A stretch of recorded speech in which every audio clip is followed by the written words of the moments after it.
আর শুনেন শুনেন শুনেন নিয়ামত নরদ নরদ বলে থাকে কিসেরই কারণ আমার চরণে প্রণাম মামি। আশীর্বাদ করি বাচ্চা তুলসী কেহ আমাকে কি জন্য স্মরণ করেছেন মামি?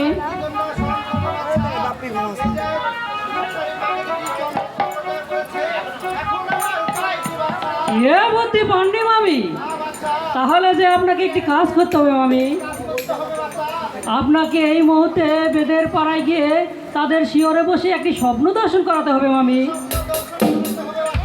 এই বলে স্বপ্ন দর্শন করাবেন যে চন্দন পর্বতে দুটি পাক্ষ পড়েছে, তোমরা যদি স্বীকার করতে পারো তা বাজারে বিক্রি করে বহুমূল্যে ধন পাবে, আর তাহা দিয়ে সারা জীবন বসে বসে খাবে। এই বলে স্বপ্ন দর্শন করাবেন মামি। হ্যাঁ সত্যই মামি।